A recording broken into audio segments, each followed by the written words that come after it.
Welcome to the Deep Dive, where we dig into your source materials to uncover the most fascinating insights. Hey there. Today, we're tackling something huge, absolutely essential, yet often invisible: your nervous system. That's right. We've got this great stack of sources you send over covering, well, what it is, how it gets built. What happens when things feel a bit, off? Exactly. And crucially, a whole load of ways mentioned in these sources to support it and help it heal.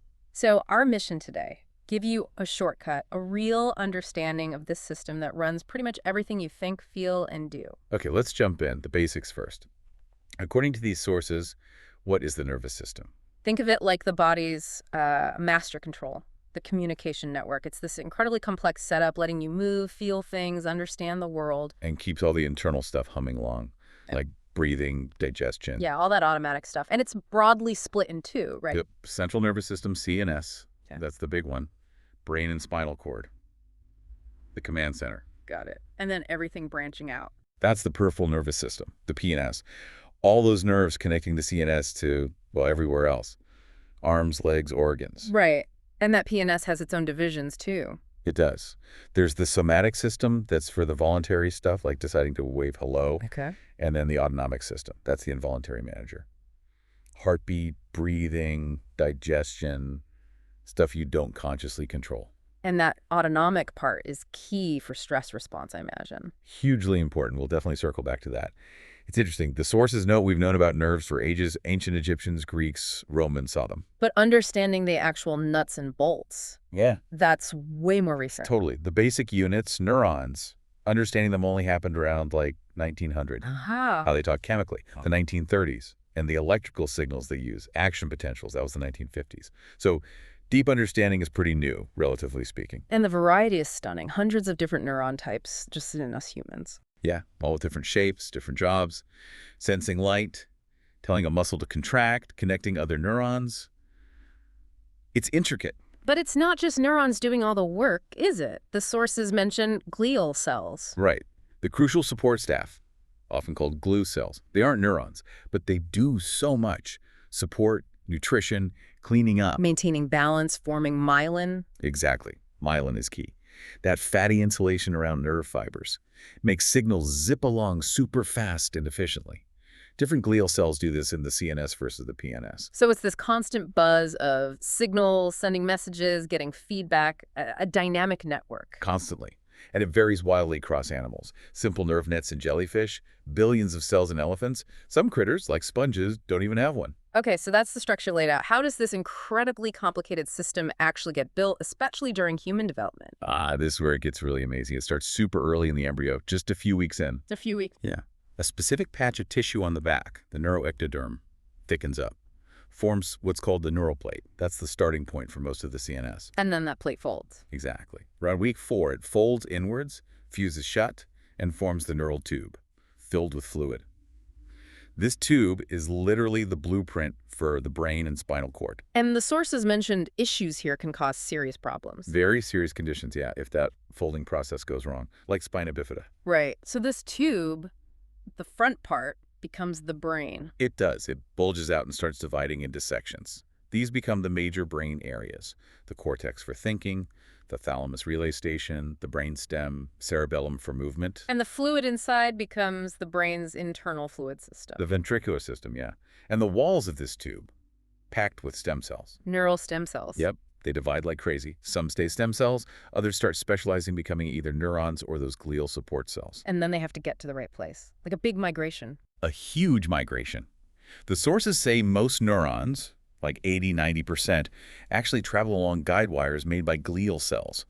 Glial-guided migration. Wow. Like little highways. Pretty much. Yeah? Others follow existing nerve fibers, like those GnRH neurons you mentioned earlier. Yeah, starting near the nose and ending up way down in the hypothalamus.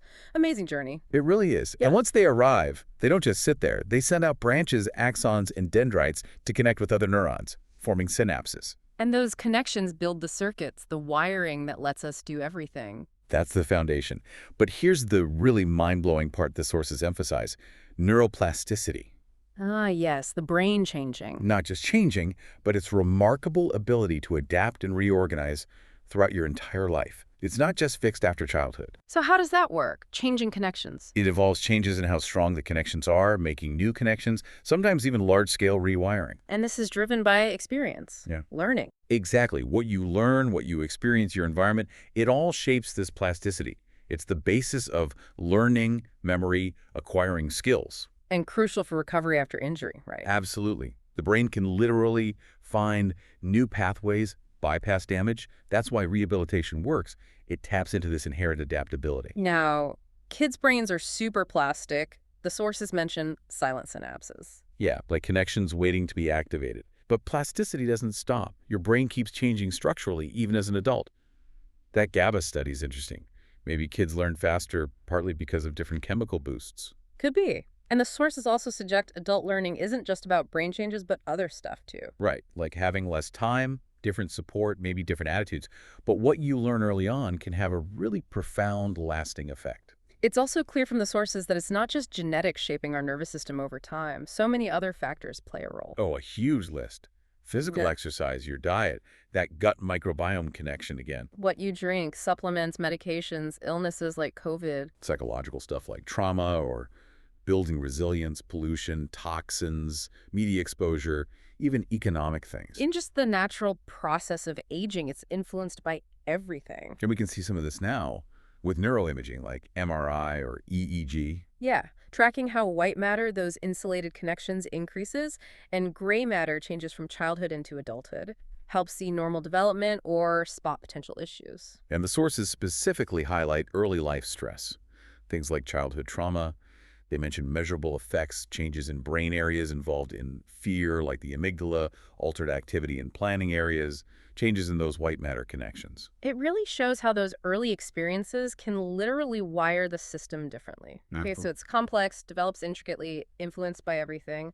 It kind of makes sense that sometimes it can feel dysregulated. What does that actually look like, according to the sources? Well, this idea of dysregulation is often tied to having a sensitive nervous system, and it can show up in, well, a lot of ways. Like feeling anxious all the time, overwhelmed easily. Yeah, exactly. Or maybe deep fatigue, burnout, trouble sleeping like real insomnia or sleep anxiety. Digestive issues, too, that maybe don't have a clear cause. Definitely. Chronic pain, difficulty concentrating, memory problems, big mood swings, feeling emotionally flooded, Headaches often, muscle tension, even higher blood pressure. all listed as common signs. Recognizing these signals your body is sending is like the first really important step. And what causes this? What pushes the system into dysregulation? The sources point to a few key things. Chronic stress is a big one. Keeping that fight or flight system, the sympathetic nervous system, switched on too long creates an imbalance. Trauma, too, especially early trauma. Yeah, the sources are clear on that. It can lead to insecure attachment patterns, basically wiring the nervous system to be constantly on high alert, scanning for threats. Makes sense. And not meeting basic needs. Absolutely. Lack of sleep, poor nutrition, not enough movement. These foundational things can really throw the system off balance. Genetics can play a role too, or other medical conditions. And the sources state pretty directly that trauma and this kind of ongoing dysregulation can lead to other health problems down the road. They do. It can have widespread effects. Now, there's also a specific condition mentioned, peripheral neuropathy. Yeah. That's different, right? Affecting nerves outside the brain and spine. Exactly. Those peripheral nerves. Yeah. And the potential causes are, well, numerous. Like injuries, infections. Inherited stuff, diabetes is a big one, alcohol use, vitamin issues, too little B12 or E, or even too much B6. Autoimmune conditions, where the body attacks itself. Yep. Certain medications, toxins, tumors, infections like Lyme or shingles. Sometimes they just don't know the cause, called idiopathic. And how does it happen? The nerves themselves get damaged. Either the myelin sheath, that insulation breaks down, or the nerve fiber itself, the axon, degenerates. Wow. That axon type is more common, often hitting the longest nerves first, like in your feet or hands. And the symptoms depend entirely on which nerves are hit. Totally. Motor nerves, weakness, maybe muscle wasting, uncontrolled twitches. Sensory nerves, that tingling, numbness, balance problems because you can't feel where your feet are. Right. Loss of position sense. And neuropathic pain, burning, shooting pain, or pain from things that shouldn't hurt, like a light touch. That's called allodynia. And the autonomic nerves, if they're affected. That can be really serious, impacting heart rate, blood pressure, digestion, vital functions. How fast does it come on? Varies hugely. Can be instant after an injury or creep up over decades, and it's not contagious itself, though some causes might be. Fatigue isn't a direct symptom, but it often comes along with it. Yeah, from the underlying cause or just living with chronic pain or autonomic issues. It takes a toll. And whether it's permanent really depends. Heavily depends on the cause. The source is really stress. You can't diagnose this yourself. You need a healthcare provider to figure it out. Okay, so if the system can get dysregulated, what can we actually do? The sources seem really hopeful here, offering a ton of practices. Oh, absolutely. It's like a massive toolkit. The good news is there's so much you can explore. It's not one size fits all, though. It depends on your own sensitivity, how dysregulated you feel. They listed, what, 47 practices? That's a lot. We probably can't cover every single one in detail. No, but we can definitely group them and highlight some key themes and really interesting examples from the sources. Sounds good. Where do we start? Foundational stuff. Yes. The sources hammer this home. Get the basic biological needs right, especially if you have a sensitive system. Sleep is number one, right? Deep, uninterrupted sleep. Non-negotiable. 7-9 hours. It's when your brain cleans house, repairs. Tips mentioned include morning sun, less light at night, not eating right before bed. Makes sense. Then nutrition, high-quality food. Crucial. Whole unprocessed foods give your nervous system the building blocks it needs. They link a healthy gut microbiome. Think fermented foods like sauerkraut, kefir to better mood and stress handling.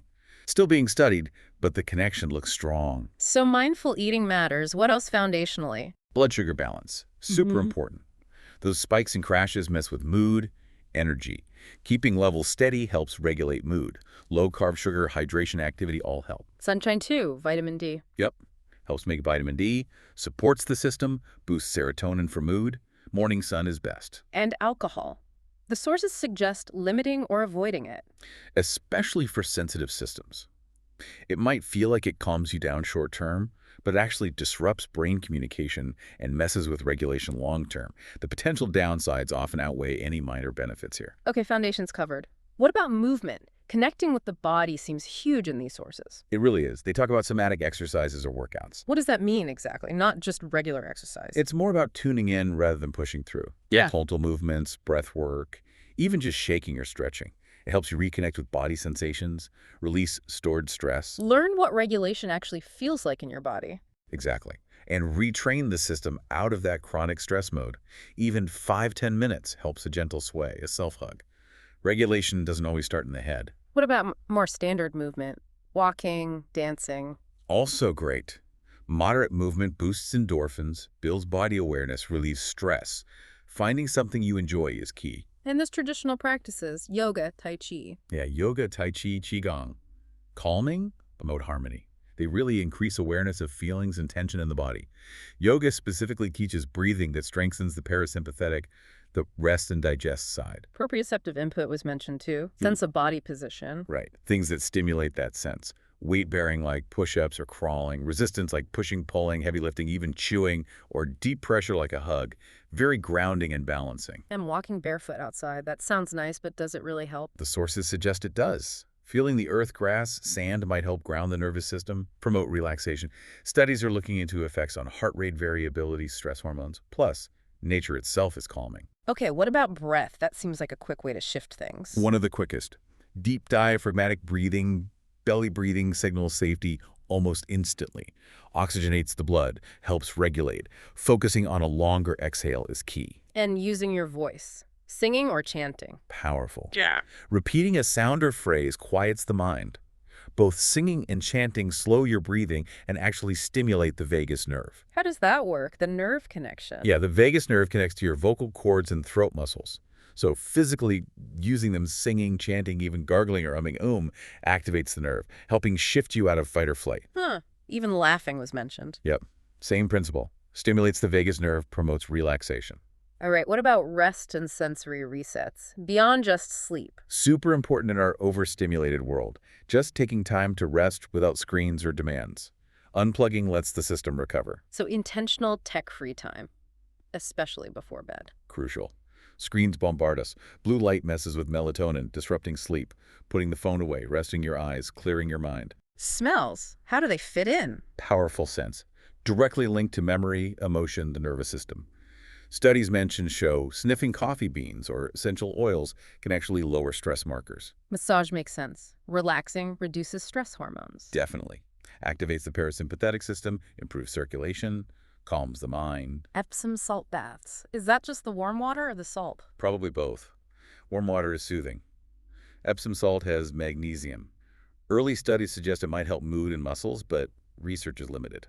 Mostly, it's creating a calming ritual, a space for rest. Cold plunges are trendy. What do the sources say? They mention it. Early research suggests potential benefits for mood, anxiety, fatigue for some people. But the science is emerging, and it can actually increase stress for others. Not for everyone. Nature time again. Forest bathing. Yes, uniquely calming. Just being in nature, the sounds, sights, reduces stress markers, lowers heart rate, blood pressure. Therapeutic. Meditation comes up a lot too. Consistently positive effects mentioned. Stress, anxiety, sleep. Builds mindfulness, help you manage thoughts and emotions better. Research even shows it can change brain structure. Even 5 focused breaths can help. In journaling, getting thoughts out. Yeah, like a mind dump. Releasing stressful thoughts, complaints, even past trauma onto paper can be really therapeutic, helps clear the head. Okay, shifting gears a bit. Relationships and connections seem vital too. Absolutely fundamental. Co-regulation is a key concept here. What's that exactly? It's when you connect with a loved one who is calm and regulated through touch, mirroring breath, just feeling safe, and your nervous system starts to regulate alongside theirs. It helps you shift out of dysregulation. Powerful stuff. So healthy relationships are literally healing. The sources strongly suggest so. Feeling seen, heard, safe allows your body to relax. Connection reduces stress, builds resilience. Trust is key. Knowing you're not alone brings deep safety. Strong relationships might even extend lifespan. And boundaries are part of healthy relationships. Crucial, especially for sensitive systems. Not harsh walls, but clear, compassionate signals to protect your energy and well-being. Without them, you get drained, overwhelmed, reactive. Saying no is self-care, essentially. Exactly. It's saying yes to your own needs, strengthening your capacity for calm. Healing attachment style was also mentioned, linking back to childhood. Yes. How we learn to relate based on caregiver responses impacts our adult relationships and nervous system wiring. Insecure patterns often stem from early relational trauma, keeping the system on high alert.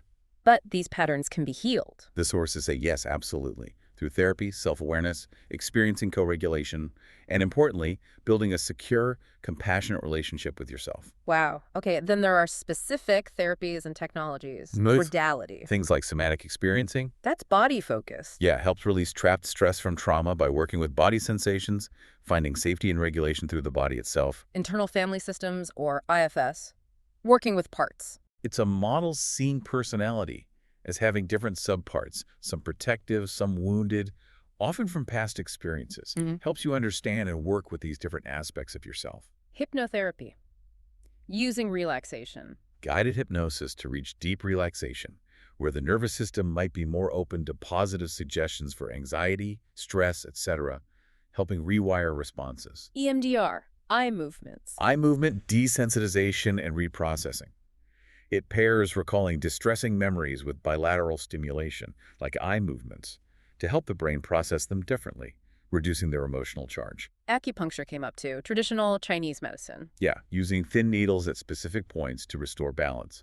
May help reset the nervous system, promote relaxation, possibly help with pain or migraines. And actual devices, vibration therapy. Things like the Apollo wearable mentioned, providing soothing vibrations to signal safety, help shift into rest and digest mode.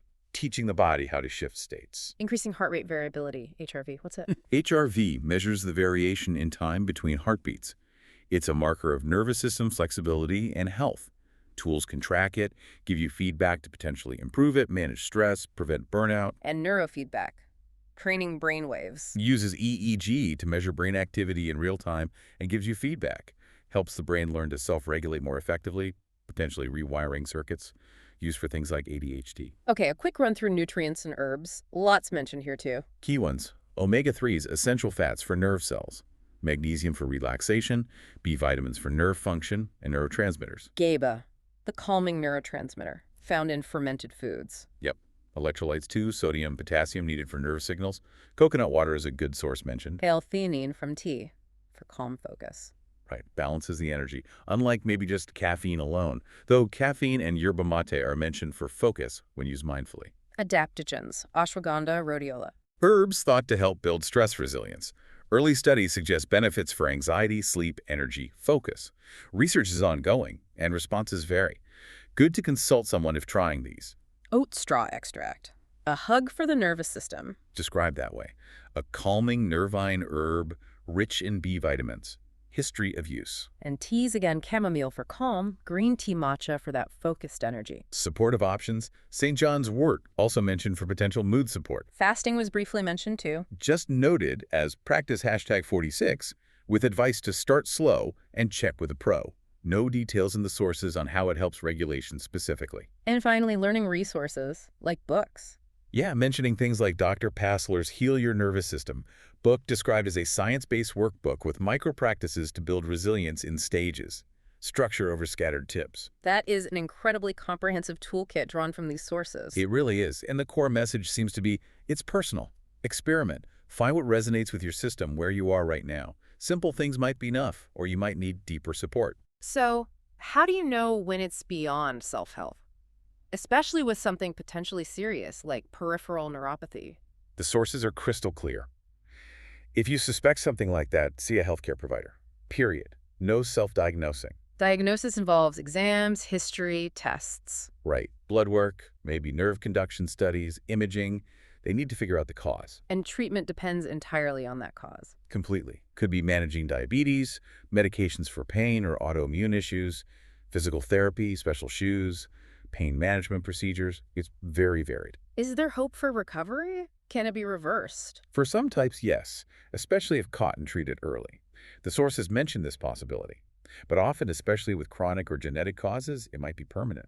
The outlook really depends. Pain is often the biggest daily disruptor. But those autonomic symptoms affecting vital functions are potentially the most serious. Exactly. And motor or sensory issues impact mobility, balance, daily life significantly. Self-care, then, is about following medical advice. Yes. Seeing your provider regularly, taking treatments, modifying your life to stay safe, managing symptoms.